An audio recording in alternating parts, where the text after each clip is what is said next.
All right, welcome into Conscious Conversations. I'm your host, Nick Palladino King, with my co-host, Nitin Garg. Nitin, how's it going today, Hey, man? hey, rocking it. And rocking and rolling. We've got a very special guest today, my personal friend, confidant, partner, brother in arms, Amit Patel. He's the CEO of Rakuten International. Amit, welcome to the show. How's it going?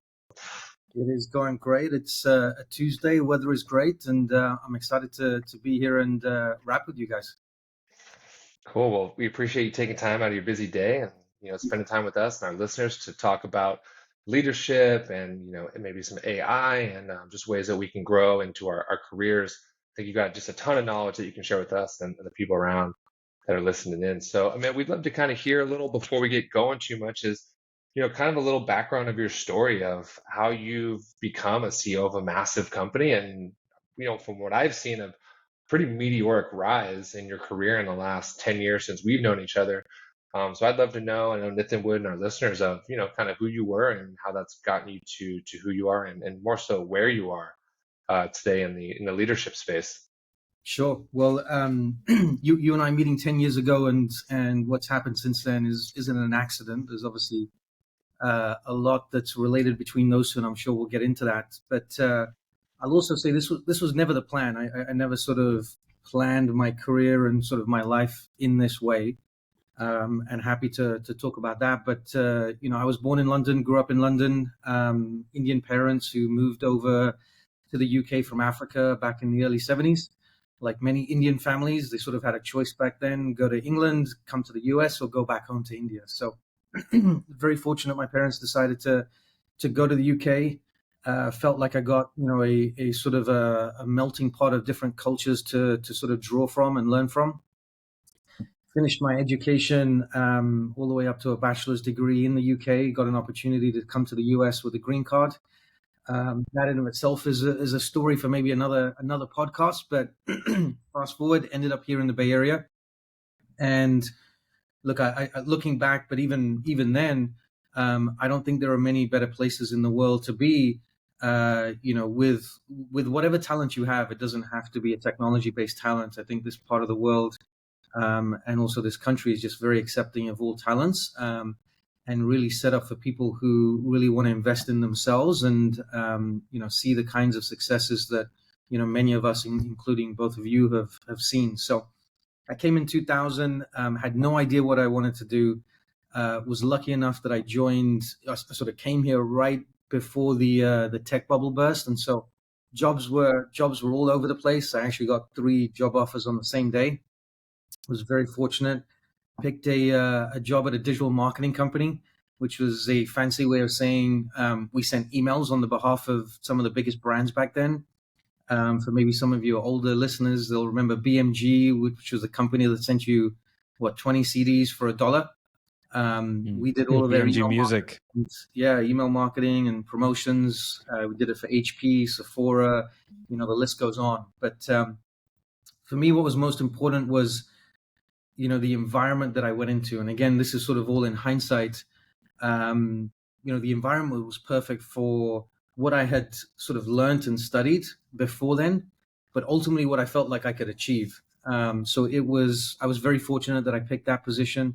I was very fortunate that I went into a company that really helped me strive, and get to experience the things that I ultimately needed to get to where I am today. And so spent 10 years there, spent a couple of years with them back in the UK, actually helping them launch their European offices and business, which is sort of a nice little touch for me to go back home for a bit. And then decided to sort of take this next leap of faith in a company called Ebates, company I had no idea about, but I knew a couple of people there. They'd moved over from the company I was at before. And it was also a place where I could go and really dive into product and technology, which was my passion. And I'd sort of discovered that in my time before, but wasn't something I was able to do full time. So they took a chance on me. I took a chance on them. And, Ebates was a great company back then, but tiny. Was able to grow over the next 4 or so years to become a sizable company ready to go public. And just before we were going to go public, Rakuten, a sort of a household name in Japan, think of them as the Amazon Plus in Japan. They do not just they don't just run a marketplace. They're a financial services company, an entertainment company, you name it, they do everything. Came and acquired Ebates, and so that's when I started 10 years ago with Rakuten. Yeah, Uh, I was looking at your website for Rakuten. Initially, I thought I was like, oh, there's like coupons and discounts, but actually, oh my god, there's like, I literally had that same thought without you having said it. Was like, wow, all if it's like there's videos, there's books, there's a whole TV streaming service. It's like a whole umbrella of companies within. yeah, it's hard to know when somebody asks me like, "Who is Rakuten and what do you do?" Like, where do I start? And who are you? Are you a business person, consumer person? But yeah, it's a great company to be at. Obviously, it's been very good to me. Right now, I lead all of the businesses, all of the acquired businesses outside of Japan, of which there are many operating in different parts of the world. So, I really love what I do, and it really helps me, make the most of my talents. But more importantly, puts me in a position to really help everybody else around me be successful. Yeah. And so what's coming up for me, Amit, and it's pretty rare that people get to listen to someone that's a CEO be candid, and we have relationships, so we can really dive into things we know. Can you paint the picture of, so when you and I met 10 years ago, the first time I met you, you go, oh, I'm a GM of a tech company. I'm like, oh, okay, this guy's just probably, some underling at a company, doesn't, and then as we learned to, kind of learn more about each other and got to know each other, then all of a sudden within like a year, it's like, oh, now I'm the CEO of eBay or Ebates, excuse me, I'm the CEO of Ebates. And it's like, okay, that's a jump. And then, within 2 to 3 years of there, it's like, hey, now Ebates is becoming Rakuten, and now I'm the CEO of Rakuten, you know, Americas. So can you talk about that jump? I think it'd be really helpful if we could dive into how to really navigate and elevate one's career, and really hear it from the horse's mouth of, what are the ways that you've done it that people listening can really learn, how to accelerate their career and how to do it in a way that, from what I've always witnessed from you, really is a people forward way of doing it as well. Yeah, Yeah, no doubt. what's your secret sauce, Amit? Um, In essence, we're saying, how did you do this, and how do we do this? So, what's your secret sauce? well, I try not to keep it too much of a secret, but I do also think several things need to align. I mean, it's obvious that you have to perform every single day, and I think going back to what I said earlier in terms of this wasn't what I planned out. This wasn't sort of a sort of master plan that I executed. The very first thing for me was to make sure that I showed up every day and gave 110% and didn't worry about tomorrow, didn't worry about the next promotion, didn't obviously you have to champion for yourself, but my goal wasn't to get a promotion down the road. My goal was to make sure that every day I could hold myself to account, or the company could hold me to account, that I gave the best I could, and I moved the company forward. And I think, going back to when we met Nick, I think that was an important point in my life where,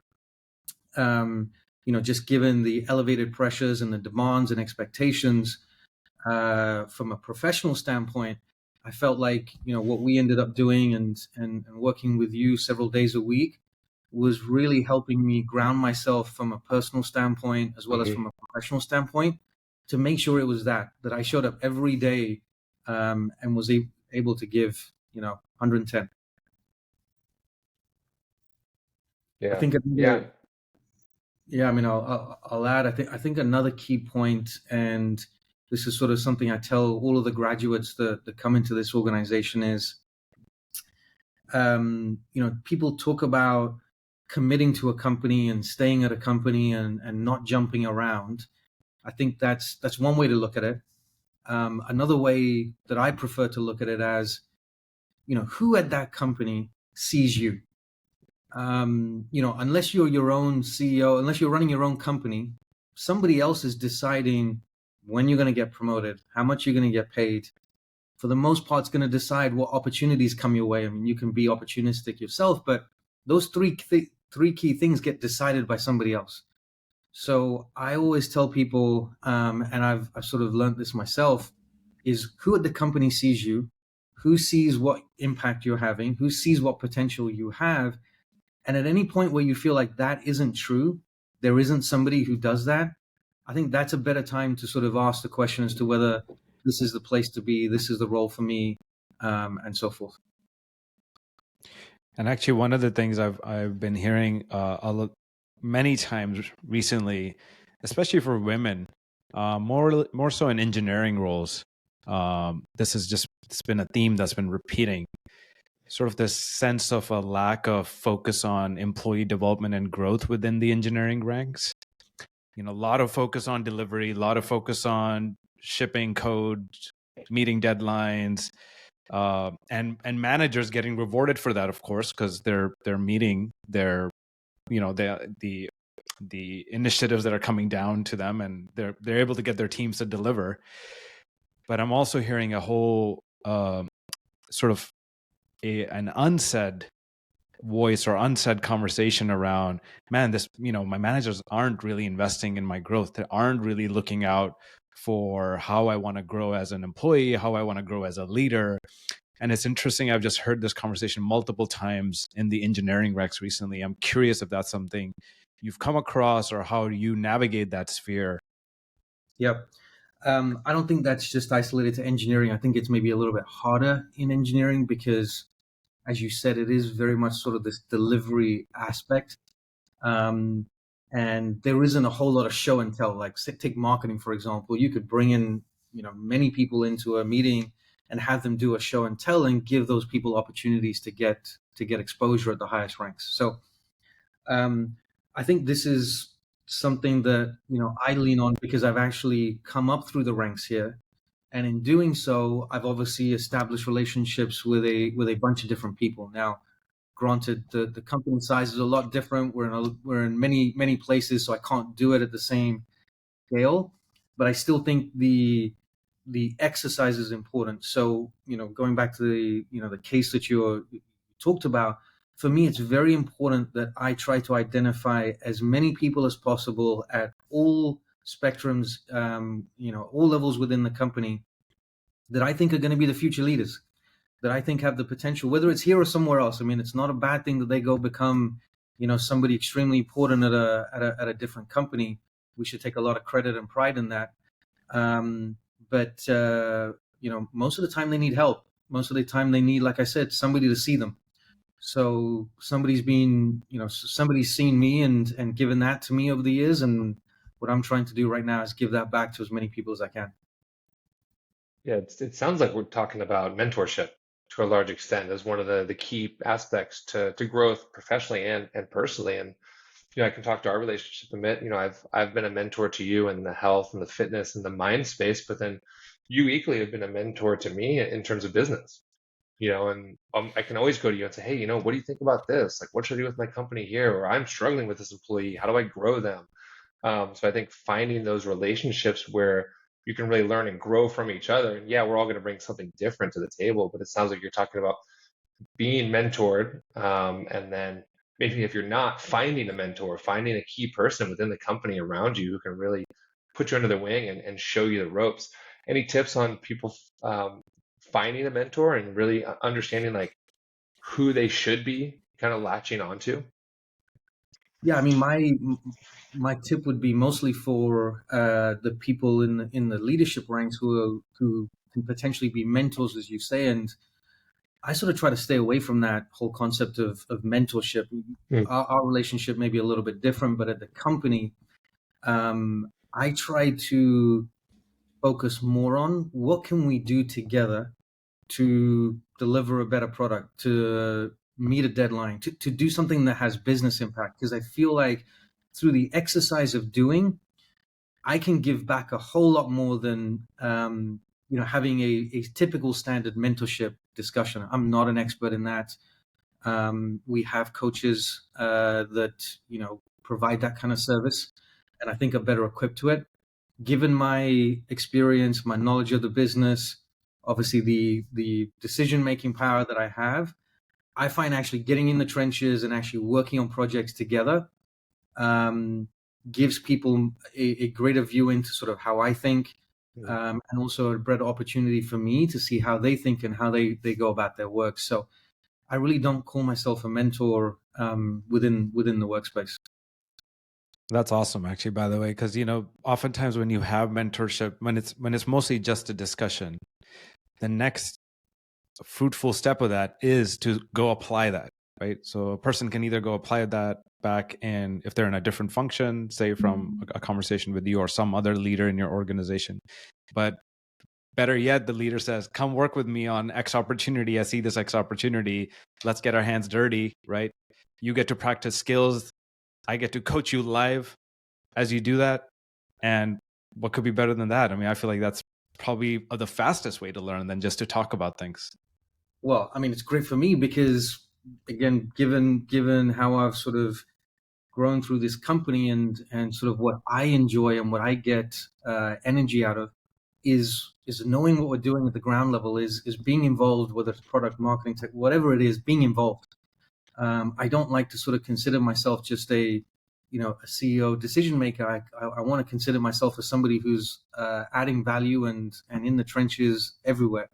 So whenever, in fact, this happened recently, somebody reached out to me in our New York office, very typical request. Hey, would you mind being my mentor? So that's a positive that somebody's willing to put themselves out there and, ask for guidance and help. My response back is, sure, that's all okay, but listen, let's do this a different way. Tell me what you're working on. What part of they were in the product and engineering organization. What are you doing? Teach me. Tell me what you're doing. Educate me on what you're trying to accomplish, and through that, hopefully, I can give you something back. Yeah, it becomes a win-win also because you get to learn about what's happening in the trenches and what's working, what's not. I haven't shared this much, but actually, if I can share a story around my own, Nick, you asked like sort of this journey of mentorship. I remember there was a time maybe 15 years ago, I said, man, if I could learn from anyone, and I was at Intuit for the longest time, Amit, for context. If I could learn from anyone, who would it be? And I was thinking of all the big names because I was reading these big biographies from, Warren Buffett and Steve Jobs and John D. Rockefeller, some of the old, business leaders. And turned out I narrowed down to saying, the CEO of our company is such an amazing, beautiful human being, both in terms of business and the values that this person brings. I was like, if I could have that person as a mentor, it would be, wow, it would be amazing, right? And I reached out to our CEO at that time, Brad Smith, and wrote this whole long email about what I saw in him, why I wanted to speak with him, what I think I could gain by doing that, and so forth. And I was like, I don't know if he's ever going to reply. He's a busy person. He's got 1,000 things going on. But he replied and told me to work with his admin to schedule time to meet.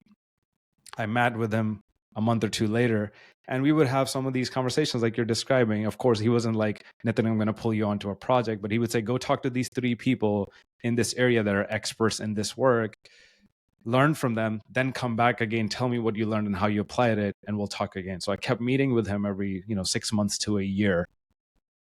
But it just opened up my world in such a gigantic way that I couldn't have imagined. Here's a guy who was working as a financial analyst in one of the divisions, and all of a sudden I moved into marketing, then I went into product, and so just opened my thinking around what it meant to be in business and starting to be fully show up as a leader. Of course, I was thankful to someone who replied back and said, here's how you can work with me. But I share that mainly as a story often, when I'm working with clients, to say, well, who's a person you really admire? You talked about it in the way that who sees you. And I also say, hey, who's a person you really admire in this organization? Who would you love to learn from? Who would you love to be able to shadow? And see if you can reach out to that person. Just tell them what you admire about them. Tell them why it is you would want to speak with them. What value could you add and what value could they add to you? And you'd be surprised. I've been surprised, plenty of times, and I'm sure, Amit, that's been the case probably many times with you as well. Leaders love to give back. Mm-hmm. They want to see folks that take initiative and want to grow, and they want to invest in those folks. Yeah, I mean, again, when you're talking about the sizes of the companies that we're talking about, Intuit being a good example, it is hard to, obviously our job is to lead the entire organization, but when you talk about it from an individual perspective, it's very hard to do that. So yeah, naturally the people who are going to reach out, who are going to take that initiative, are going to get that added benefit. And so, yeah, I mean, I think I would encourage anybody to take that step and to realize on the other end, as a CEO, for us, it's a great experience. Our days are not always filled with great stuff. We're making tough decisions. We have tough meetings that we have to endure, and so these kinds of things end up being how, at the end of the day, I sort of come back and I look at the balance of the tough stuff I had to do and the stuff that was really enjoyable, and I felt like I really contributed something that helps me get through all the tough stuff. Yeah. Yeah, just what I'm hearing there is, don't be afraid. The people that are asking are the ones that are getting, whether it's in terms of having you on the show with us today, Amit, right? Or Amit in your story, or Amit the story of you accepting that outreach from someone else. It's like the people that ask, by asking, you're showing that you're different. By asking, you're showing that you've got something to offer, that you've got some courage, that you want to change. I think that's you got to put yourself out there. It's cliche, but it's a fact. And I mean, I think that's one of your superpowers. Correct me if I'm wrong. It's like when I've watched you navigate through the world, you say yes. You constantly say yes, and you're like, yeah, what are we doing? Let's go do it. Great. Who am I going to meet? Let's go meet them. Like that's what I've noticed from watching you is you continually look to create connections with the people around you, and then all these doors open up. It's like, well, how'd that happen? It's like, well, because you're the one knocking. Yeah, yeah, we've we talked about this. I mean, I like to challenge everything that sort of we sort of say and do, because it's been said and done Hmm. for 20, 30 years, right? And this is one of them. People will get to resolution time and stuff and say, "Oh, I need to say no more. I need to say no more. I need to not commit myself to too many things." And I've looked at that and said, "No, actually, I want to say yes to everything." And the best way to describe it for me is, if I think back to all the good things that happened in my life, all of those good things happened because I said yes to something, not because I said no to something. So, yes, it's not a hard and fast rule, but I'm always with the mindset of, how do I start with yes? And if it's going to be a no, it's because we really started with yes not being an appropriate answer. Yeah, and Did it's you? it's kind of like a counter truth almost as I'm hearing you talk. It's like I know when we were talking about that before, Amit, you're going, I say yes to everything. And I'm going, no, like that's not the way to do this. We're talking about creating some work-life balance and getting things, a little more sustainable for you. You're like, no, man, that's not how I think at all. I just love that you have these counter truths or these like counter ideas that lead to being, successful. Yeah, I think Yeah, we're just talking about that counter truth, right? This idea that, you and I are golfing and you're telling me, no, I say yes to everything. And I'm like, I don't think that's the way to do it, man. I think we need to create some work-life balance. And you're like, no, no, no, this is the secret. This is when my life gets great. So I really appreciate that, you've shared some counter truths or some things that aren't necessarily mainstream. You got anything else, Amit, that some thoughts around leadership or the way to move forward that are maybe unique to you or things that kind of push up against what we're told? yeah, I mean, I think one thing I would say is really trying to focus on being your authentic self. Um, that is maybe easier said than done, but the way I think about this is, people seem to have a stereotype of what a CEO or whatever the leader position is should be and should show up. And whether it's through just I didn't know any better, or just pure luck, I've really tried to operate and be the same person I was 10 years ago. So when I'm going up and I'm speaking in front of people, it is the same kind of rhetoric and dialogue and the way I think as I did 10 years ago. Because if I try to put on an act or show, people are way too smart for that these days. And people are going to be put off by that in a way that just makes your job harder in terms of that connection that you need to create. So for me, really trying to figure out, what are you good at? So I'll give you a great example. We've got a lot of people who go up and try to present and be funny, try to be funny, because they think being funny is a way to engage the audience. And I've seen it go wrong many times.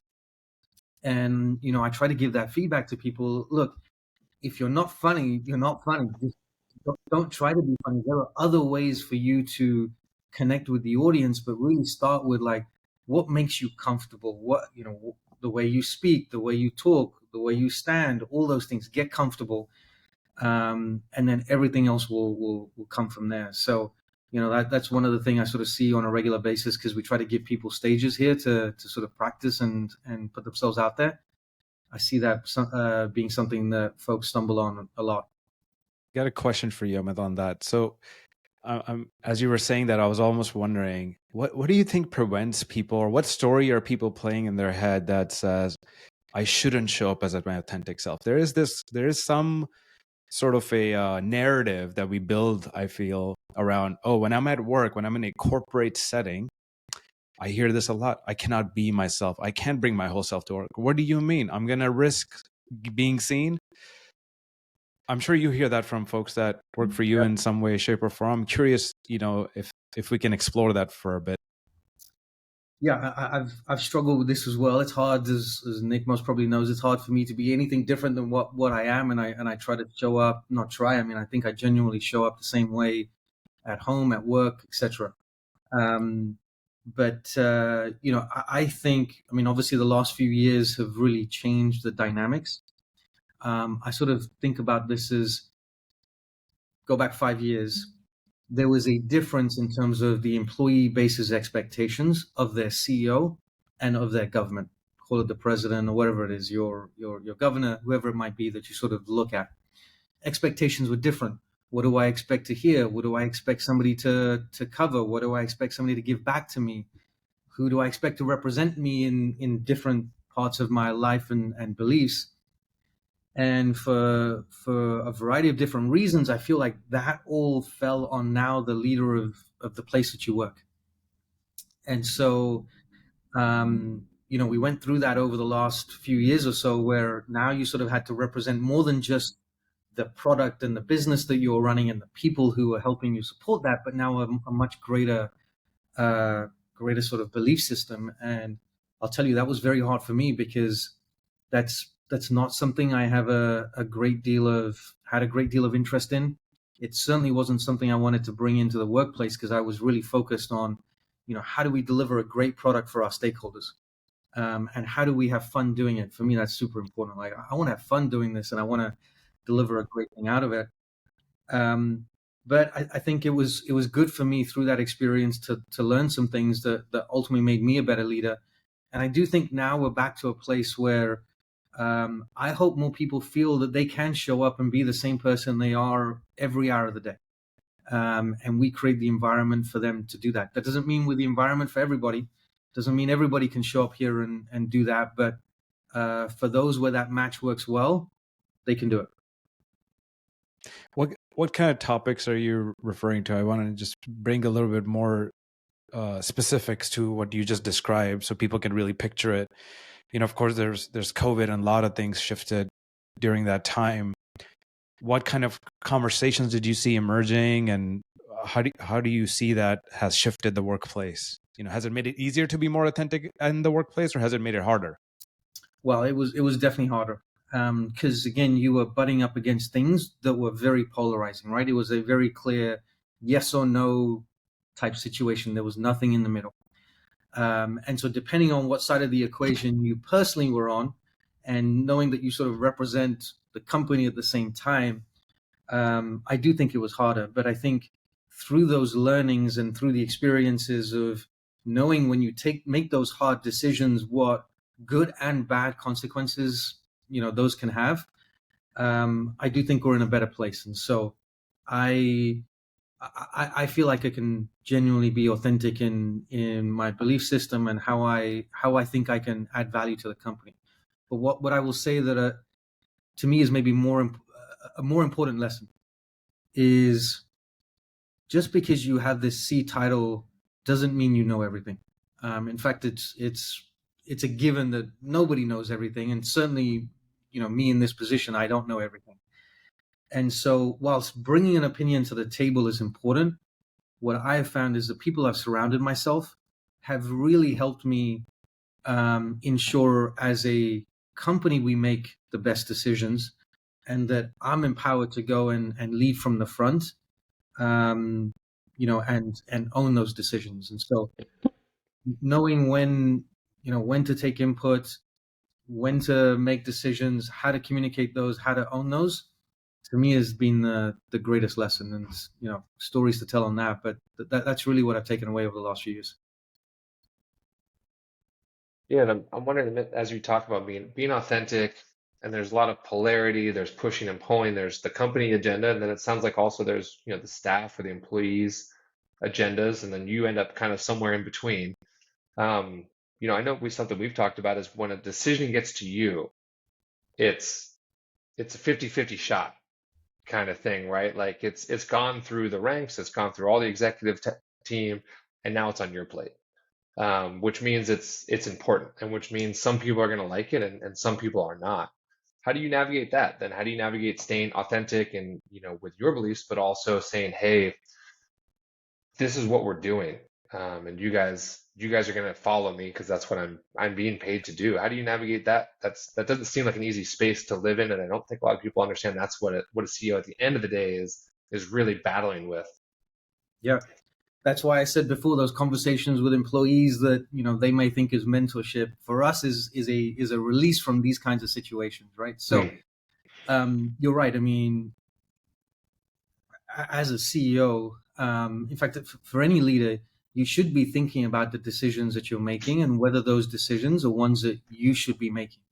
And if they're not, likely two issues, right? One is that somebody else wasn't feeling empowered to make those decisions, and that's on you to figure out how to do that and how to make sure that they are empowered to do that, or they're not capable of it, and you've got to solve that. So, yeah, by the time it gets to to your level, you want to be making sure that that decision is appropriate for you to make, and somebody else shouldn't have already made it.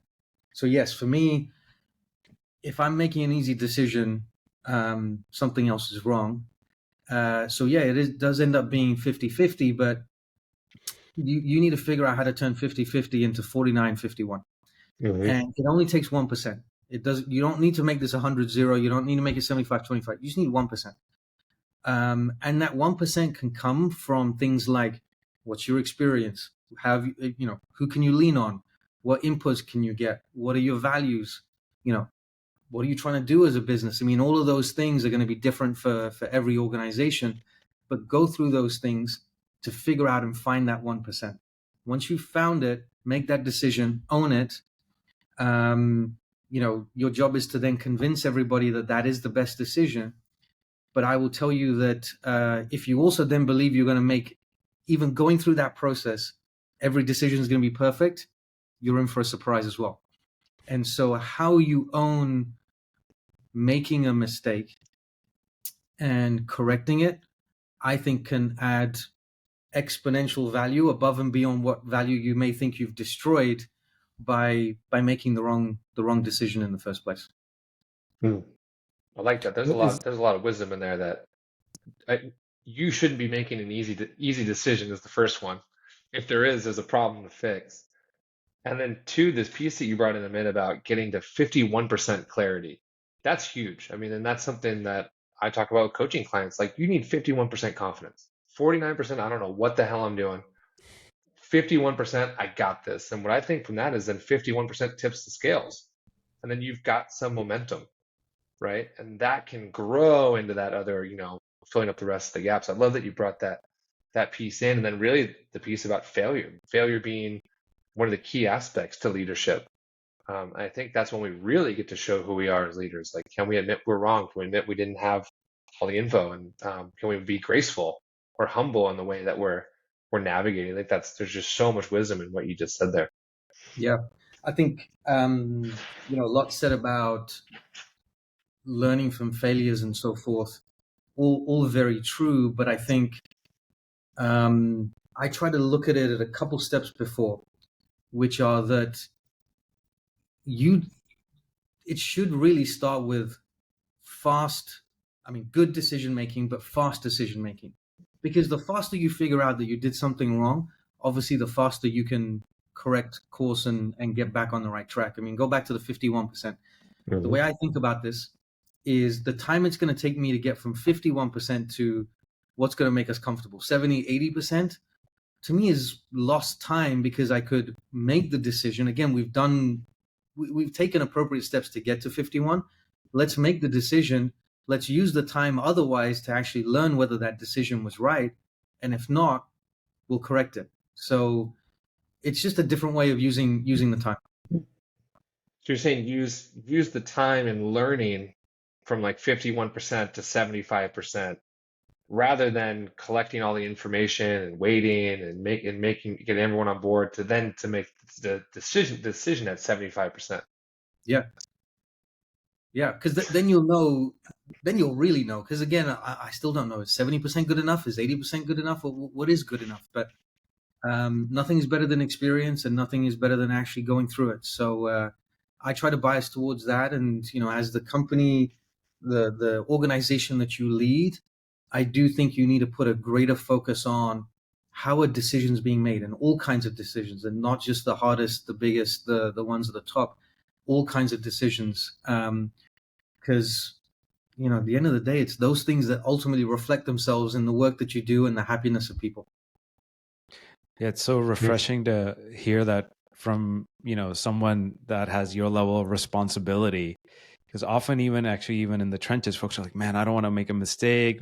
This has to be perfect. And they wait and just sweat it out and keep spinning over the same conversations and discussions over and over. When it's like, guys, like once you've done some basic base work, like you're saying, getting to that sort of 51% tilt, make the decision, go with it, learn, you might be able to actually get there faster. And so, I think this, in the product world, it's taught really well in the Bay Area, which is, you frankly sometimes don't even build something and go out into the market and test your ideas so you can learn and then go back and build with a higher level of confidence, right? Whatever it is you're trying to deliver for customers. And same thing I feel applies in our day-to-day work. And folks need to apply that more in terms of their decision making to say, how can I get to that iterative next decision faster so I can learn from how it actually works when I try to apply it, then come back and iterate if I need to, versus waiting for the perfect moment. One of the things, Amit, that as you were talking, and you were talking about getting to the 51%, you went through it really fast. You said, you can talk to this or do this or try to get a sense. I'm wondering, is there a particular, is there a mental checklist you go through to say, all right, I think I've looked at the 6 things that really matter, and now I've got the 51%. Is there a method to the madness? I've not really thought about it, but I guess, yeah. I mean, like I say, there are definitely some people I rely on that are close to me in the work environment to just gut check me, who I know will give me honest, open feedback, whether they know or not, right? Like if they don't know, they're not gonna, BS me. Um, that's one thing. And the second thing I try to do, especially given sort of the product and the place that we're in, is really try to take myself out of the role, out of the company, and put myself in the shoes of the member. Um, Again, not something that's you've likely heard before, but I don't think people do it enough, and I don't think people do it are able to do it really with the right attitude. So And to me, member in this sense, of course, you're referring to, what people would think as customers. yep. How's the customer perceiving it? We're so ingrained in our internal language and how we talk to each other and our acronyms and so forth. You'd be very surprised how much of that actually shows up in your end product, because we just sort of get used to this idea of, yeah, whatever we're doing here shows up in the outside world, as opposed to really thinking like, yo, that acronym means nothing to the outside world. That name we gave to this promotion or whatever doesn't mean anything to the outside world. So it's those kind of things that help me figure out, are Yeah. we 51 or not? Are we ready or not?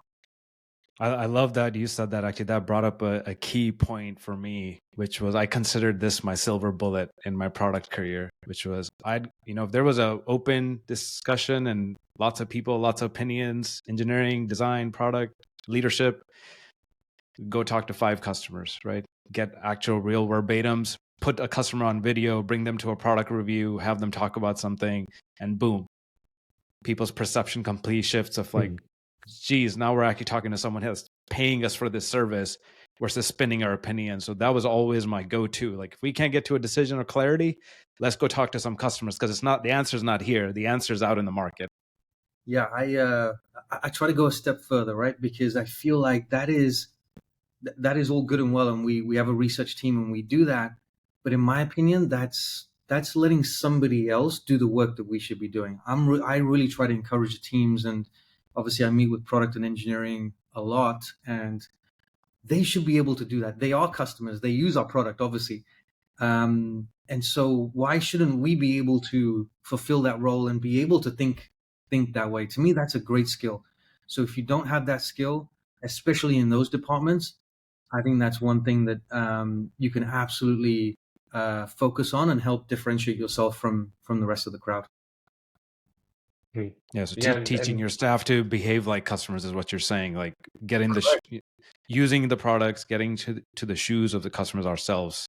Yeah, using the product is a given. I mean, we would expect everybody here to use it, but to be able to, in the work mindset, as you're working on something, really divorce yourself from who you are, what you're doing, what your role is, to sort of look at it from the other side, I think is sounds very easy, but clearly very hard. That's why there's these companies like others out there who do it. And look, they're always going to have a place and stuff. I would prefer never to have to go ask a real customer, because I've got 4,000 real customers right here.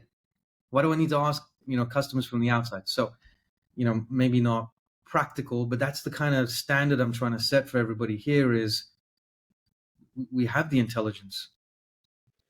I agree with you to some degree, but I think I also differ. But I think there is value in actually talking to real customers, because like, I'm sure, like, you're CEO of Rakuten International. Your customers, based on who your end buyer is, if they're not in the same demographic, like, a lot of your employees are getting paid a certain salary, they live in certain neighborhoods, they speak a certain way, they associate with certain peer groups. Your customers might be very different. And so that's the only differing point I would bring in, is to say sometimes we are not our customers, even though as much as we might try to think we are not. I remember when we were trying to ship QuickBooks in Mexico, as much as we could try to pretend that we were the small business on the corner shop trying to sell, whatever, small mom and pop shop there were, until you go and see them using the product and what they're trying to do on a day-to-day basis, trying to make their ends meet, you don't really feel it. And as you can try to pretend all you want, but really you have to get into the customer's shoe. Sometimes that means being there and all day, overnight, seeing how they actually go through the whole process of using your product in real life. So that's the only point I would bring in, that where I differ.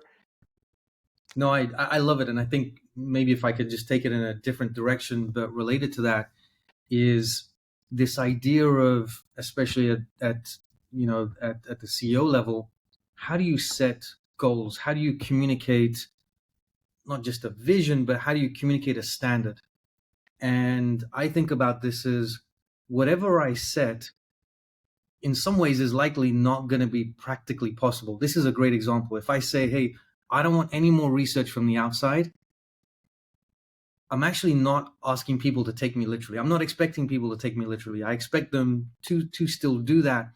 But what is the purpose? What is the meaning? It is to actually get us to think that, hey, we're not going to just rely on somebody else to tell us. We should be able to have an input as well, and marry those two things together. And so I think that's another thing, both a lesson from a leadership standpoint, as well as from a, people aspiring to be leaders, is, as leaders, what is your communication style? Is it to sort of set these things that you don't want people to take literally? And then on the other end, right, because when you're communicating to the entire org, of course, that has a rippling impact. Correct. The amount of times I hear Amit said so. So then, and then you have to go and clarify. To kind of hone in on something, guys. I mean, I hear you talking about standards, and then we're also talking about feedback.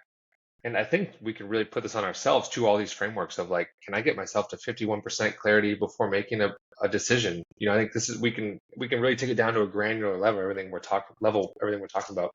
So Amit, question for you is how do we raise people's standards in an environment that is so based off feedback, and praise and we've talked on the side of celebrating.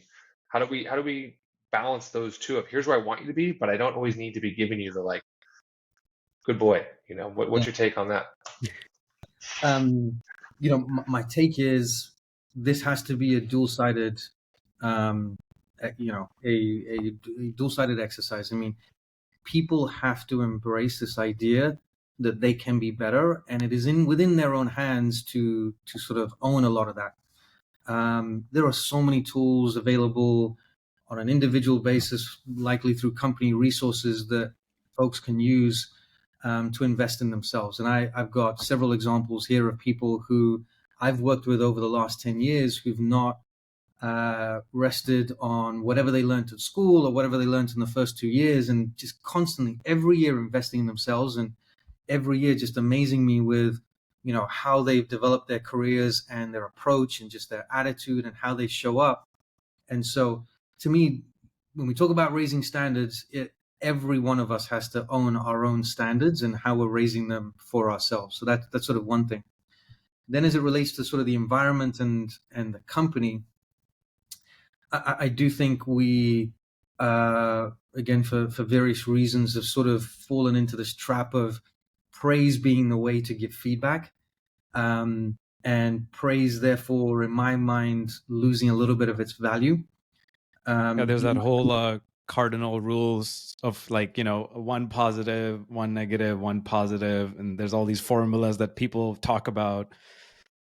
Yeah, yeah, and I've heard it all. I can't say that I use them, which is not to say that I'm perfect and I've got it right, but I prefer not to sugarcoat the feedback and I look at this as winning is an attitude.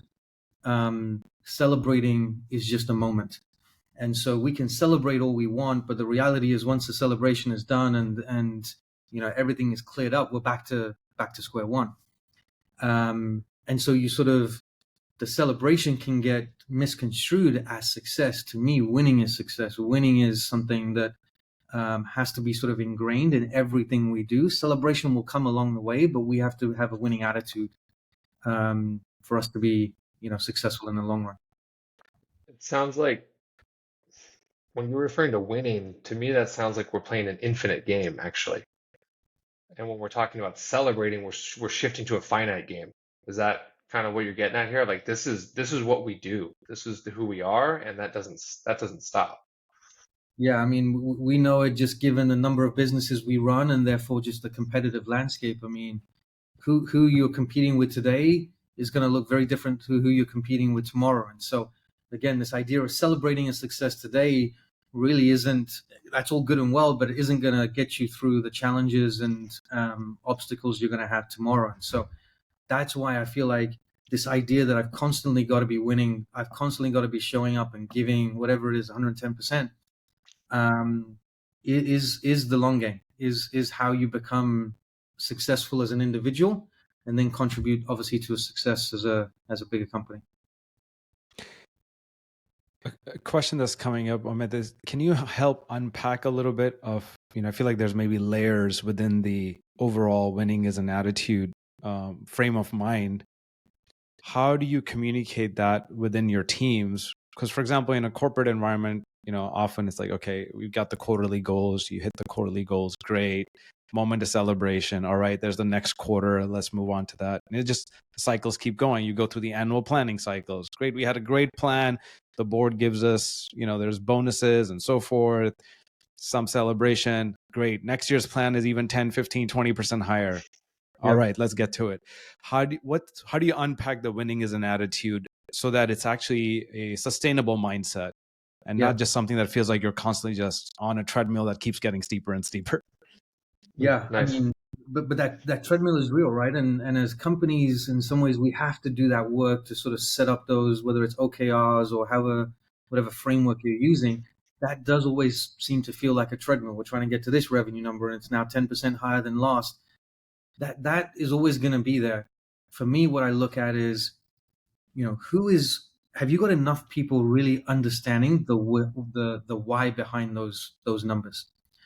We've rolled out our own set this year, and for some of them, like I said, I'm setting a goal that arguably maybe unrealistic, but I'm also trying to communicate. If I'm telling you the number is 20,000, is it really 20,000, or is there something bigger? Is there a bigger meaning behind what we're trying to accomplish? And do you have enough people who can understand that, who can then work against that? Whether you get to the 20 or not, that's just a number. But have you ultimately changed and moved the business forward that actually drove you to come up with that number? That's sort of, one thing I look at. And then the second thing is, if you think that in January, December, November, whenever you do sort of your annual planning, that you can articulate a vision or a plan for the next 12 months, then you're a better person than me, for sure. Because this world is changing so fast. The competitive space, the economic space, the employment, I mean, everything is changing so fast that, yes, set some guidelines, set some parameters, set things that help you make decisions. But part of being winning is being nimble and not letting yourself get stuck in this place where, no, that we already set this path out and we're not going to deviate from it, no matter what's going on. Being able to adapt, being able to take advantage of opportunities to deal with challenges that come up. And that isn't for everybody. But do you have enough people who can help? I think about it this way. Once you get to a company where it's thousands of people, it's a cruise ship. To move a cruise ship is obviously very hard and takes long. Do you have enough motorboats or dinghies, whatever you want to call it, attached to this cruise ship that can help move it faster? And to me, I think of those as people or teams that are sitting in those motorboats or dinghies that are able to deal with things that are off the plan or out of the blue, that can help you move in the direction you need to as new things come up. I think there's a I love piece that. here Thank too you. to add on top is, thank you for that. And there's a piece on top is, I think it's important about who you surround yourself with too. I was talking to a teacher last week and he said, you are who you hang out with. And that really hit me. He said, you are who you hang out with. And then I thought about that and it's like, oh, so if I want to be in a winning mindset, I need to surround myself with people who also think like that.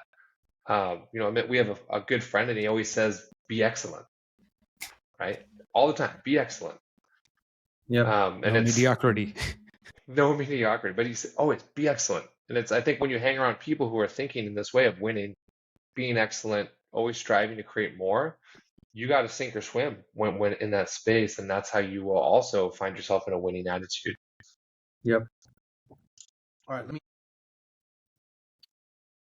Yeah, so we share a lot of friends in common, and yeah, I don't know about this sort of surround yourself with people who have the same attitude. So if you're trying to be a winner, just surround yourself with people who are winners. I think people are going to bring different attitudes to the situation and have different goals than you. I think about it more in terms of who just makes you feel good, who just helps you figure out what winning means to you, whether they have a similar ambition or attitude or not. I mean, obviously it helps if they do, because you sort of think alike. But as I was saying before, sometimes just everybody thinking alike is never a good thing. Means you're sort of maybe missing parts of the equation. So I focus more on people who just bring good energy and who make me feel good. Hmm. Yeah, I find Yeah. when I'm around people that have energy and make me feel good, like I show up with more in my full self and more authentic self too. And we get to have cool conversations like this. And Nitin and I were just saying this. That's a lot of how we try to push each other, right? And say, hey, this is great. Like this isn't good. I had to call Nitin out about his audio quality a couple weeks ago. And he's like, all right, man, I got to step it up. I got to get a better microphone. And then bam, next show he's got a better mic. So That's how we get better. That is, and I like that piece you said about not sugarcoating the feedback and not sugarcoating, the way we help each other grow. Well, you're definitely not good at sugarcoating stuff, which is why I always enjoy being around you. It's It's why not my it's strong suit. why No, not it's at all. why we call these conscious conversations, because they wouldn't be conscious if we just kept floating up in the air. Yeah, We got to bring things down into real felt feel for people to say, like, how do I take this conversation these three blokes are having over here and go apply this to my life? Like, how do I show up the next day and make something meaningful out of this? Because if we're taking an hour of their time, we better be delivering some value. Mm-hmm. Yeah. I think, just going back to this, like, surround yourself with the right people. Also have the right circles, because again, one-on-one relationships may not be enough to get everything that you need. And I'm talking about personal work. Everything here. And so, Nick and I are a part of a group where I feel like all of us bring something different to the table. And to me, that's also important, is, these micro groups that you're going to have. What do you contribute? What are you getting back out of them? Nick, like I said, is the one who we can trust to tell it how it is. But yeah, I think that's super important as you think about who you spend time with. Yeah. Are there any other ways in which, so Amit, you said, hey, there's like sort of the micro groups, there's the one-on-ones. Do you think, you also said, hey, different people bring in different perspective. Oftentimes we're talking about diversity in all shapes and forms within a company, right? To bring those different perspectives. Is there ways you cultivate that either in the company or in your personal life that people could benefit from? Yeah, inside the company is obviously very easy. I try to make a nuisance of myself and go talk and interact with as many people as possible. It makes many folks uncomfortable. So my job is to try and get over that discomfort at the very beginning and just make them understand at the end of the day I'm just a regular person just like everybody else.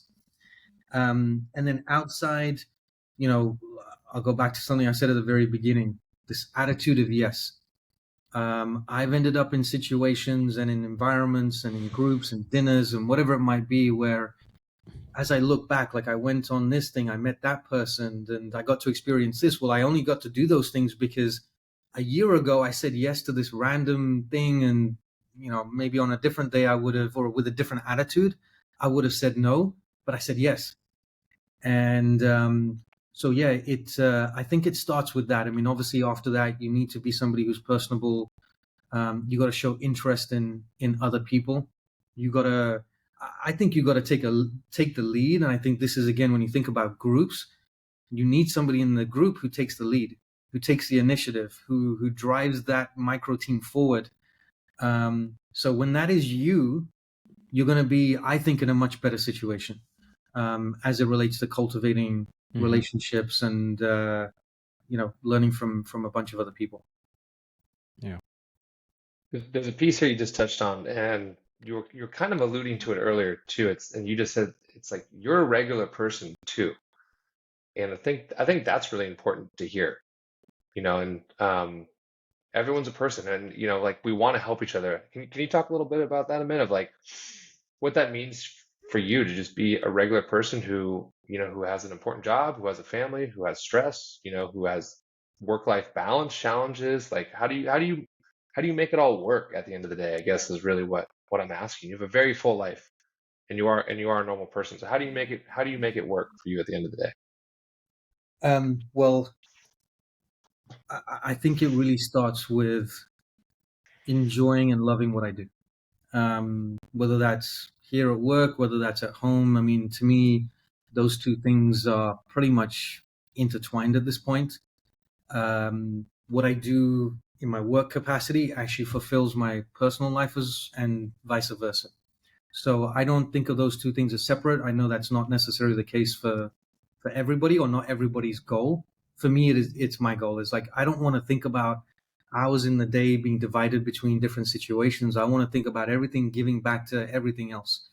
And so I do think it comes with this idea of loving what you do. Now, I don't expect anybody to go skipping, into work and singing their happy dance or anything, but like if you don't love what you do, I just think it's a big part of our overall life and our day to do something that you just have no Yeah. pleasure in, no desire in. Sometimes love is harder to get to, like, but at least if folks at least like what they do, Mhm. and can willingly show up for the job every day to give their best, like just Yeah, starting there, sometimes I feel like just a switch of that can fair help a point. lot. No, fair point. So, that's definitely important to me. And yeah, beyond that, like I said, I don't really try to sort of divide things and put things into different camps. As it relates to being a regular person, I don't know how else to do it. That's partly just because I've sort of, it's things have come about as opposed to me going and seeking them out. I didn't think I would be a CEO 10 years ago. I didn't know how to be a CEO 7 years ago. I'm still learning how to be a CEO. So for me, there's no alternative. There's no like, hey, I'm going to be a regular person one day or something else another day. It's just um, really going back to that point I made is like, if you're not funny, don't try to be funny. Like just be what you makes you Be feel you. most comfortable. Yeah. Yes. Yeah, and, that's But actually a theme we've picked up in a lot of the very successful people we've interviewed and ourselves is it's this idea of work-life integration. I think that's what you're talking about, of like there isn't 10 hours a day over here that takes away from my family, or when I'm with my family, it takes away from my work. It's like, no, whatever I'm doing now, that's what I'm doing. And giving it 100% and giving it your all, and you'll find when you do that, you're happier, you have more passion, the people around you appreciate you, they want to be around you, and you'll be more successful as a result in your personal life and your professional life. So I just love that you've got that piece going for you too. Yeah, and it's not constant, right? I mean, there's going to be days, weeks where pressure is harder at home, pressure is harder at work, and so you need to balance, not balance. You just essentially need to ride those waves. But again, if everything that we're doing is not going to be easy, and I'm not saying every day is perfect, but like as long as everything we're doing we feel a passion for, um, then I think my job is to sort of go home and go to sleep end of night feeling very good about my contribution to the world. Hmm. so I got one question that um, you talked about your journey in the beginning, and it was such a fascinating story to just hear how your parents came from Africa to the UK, and you saying yes to many things along the route that just opened up doors for you, and how you've progressed through your career, of course, through a lot of your own initiative, hard work, dedication, everything that you're showing up with today. I'm curious, where do you see yourself going next, or what do you see as big unmet problems in the world? Just I'm curious to hear from your perspective, you being in your peer group and the trends you're seeing with AI, etc. We don't have to necessarily talk about AI, but I'm curious, what do you see as the big unmet challenges in the world where future leaders, if you had one piece of advice to share for folks, like, hey, here's a place or here's an area where you see things emerging, and for people to pay more attention to, and maybe something that you're interested in? Yeah. Well, I think AI is very relevant. I think we're very lucky. I consider myself extremely lucky to be in the position I'm in at the time and at this time and with what's going on. I mean, obviously a lot of comparisons between what we're seeing with the potential of AI, with what we saw with the internet, with what we saw with, the Industrial Revolution, etc. So to be in a leadership position, to be sort of a part of a workforce now, to me feels like a very humbling and something I'm super excited about. So navigating, as you think about like what am I excited about, um, is really helping this company navigate through those changes. It's going to change a lot of things. It's going to change customer stakeholder expectations. It's going to change how we work. It's going to change the type of work that we have.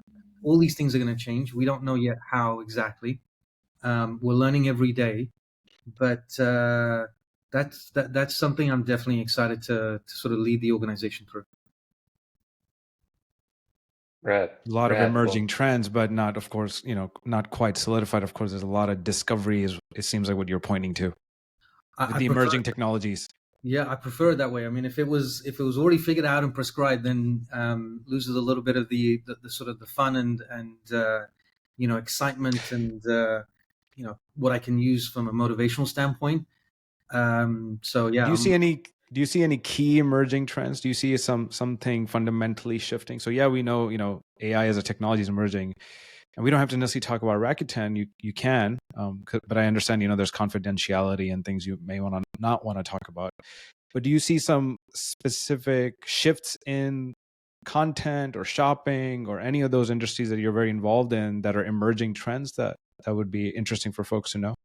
yeah. So maybe not so AI related, but I'm working with my team right now to sort of look at a typical day in the life of a person. And if you go back 10, 20, 30 plus years, you sort of there's a very clear pattern evolving, which is back in those days, the time when I was being marketed to, the time when I was shopping, very different to now. So back then, I was being marketed to only when I was reading the paper newspaper and when I was watching TV, and I was only shopping when I was at the mall. So very, very finite times was I getting marketed to, and was I actually doing, completing transactions. Well, we don't need to go through all the intermediates. Just go to today. I'm being marketed 24/7, no matter what. If you're Mm. using Netflix, if you're using obviously Instagram, I mean anything now has a advertising component to it. Exactly. So that's a 24/7 sport now, as well as shopping. It's a 24/7 sport. I can buy anything I want, whenever I want, whatever time of day. So given that, and given that the majority of our business is in that sort of space of advertising and shopping, it changes how we have to approach that problem space, what we have to deliver to the customer, knowing that now anything and everything is a competitor. Whether they do something related to shopping or not, they're a competitor because they're involved in advertising, because they're involved in taking people's attention, and so forth. So Yeah. that's definitely something that I hope AI can help us with. I don't think AI is not the answer, but something I'm also very excited to sort of help this company solve. Yeah, it's an interesting frame of mind to have. Just like, man, the hours available for a certain activity, whether it was, us getting marketed to or getting advertised or shopping, as you said, that has certainly drastically changed. Yeah, To now that it's essentially 24/7. Any moment you're on your phone or any digital device, it's on. yeah, and when we see it in our numbers, and it's so fascinating for me. There's other things that happen, like the solar eclipse yesterday. I mean, our shopping behavior during that the solar eclipse, like zero. Why? Well, everybody's outside looking at the sun and the moon, so they're not shopping. So we sort of look at that as like, oh, damn, that's not a good thing. Whenever there's something going on that groups the nation and takes the nation's attention away, that Yeah. never ends up being good for our business. But that's okay. But yeah, like we can look back at our shopping patterns, and you'll see it. Like back in the day when you were on your commute, or a parent was at the kids' baseball game, that was an opportunity to go shop, and you could see those spikes. And now it's just become, it doesn't matter what time of the day. There's always shopping happening unless there's a solar eclipse. Well, that might be the title of the podcast. Marketing's a 24/7 sport. No doubt. As is Well, shopping. as is shopping. Well, Rad, I think this is a great time to finish. Amit, thank you so much for taking time away from your day, from your teams to come talk to us, to share with us and our listeners. I know we've got a ton of knowledge from it, and I'm sure everyone else listening did too. Anything you want to leave us with? Any words of wisdom on that you want to impart before we go? Well, covered a lot of ground. I just think these type of conversations, um, super interesting, and I thank you guys for setting this stage up and inviting me. I encourage others who are listening, who have knowledge to share. It doesn't have to be wisdom per se, but anything to share, I think, is an opportunity for somebody else to learn. So maybe going back to something we said at the very beginning, like, have the courage, put yourself out there. Just back it up with 110% of yourself. Absolutely. Yeah. Absolutely. Well, thanks, guys. Thanks so much for being on. If you're listening, if you enjoyed this, be sure to subscribe. If you found this helpful, share it with a friend who can learn and grow from it as well. And we'll catch you on the next episode. All right. Bye.